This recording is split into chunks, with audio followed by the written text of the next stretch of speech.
परिश्रम कर बड़ स्वप्न देख सफल हुआ एमती ज्ञान तो आज्ञा समस्ते देवे किंतु बड़ स्वप्न कौन मूल्य दबाक पड़े ता कहीं शिखाती जोदिन आप साधारण बाहरी किसी असाधारण करने चाहिए ना प्रथमे एका बंचा शिखा हम कहीं आपण आखपाखर लोक मैंने आपण बड़ स्वप्न को सहजरे ग्रहण करेंगे प्रतिबंधक को न डरी तार सामना करने शिखा हम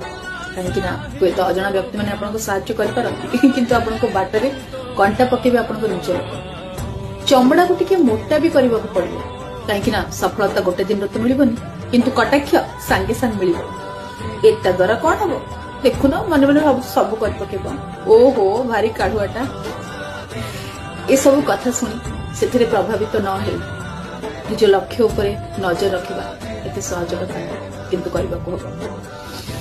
आखपाखे सांगसाथी सर्कल सब धीरे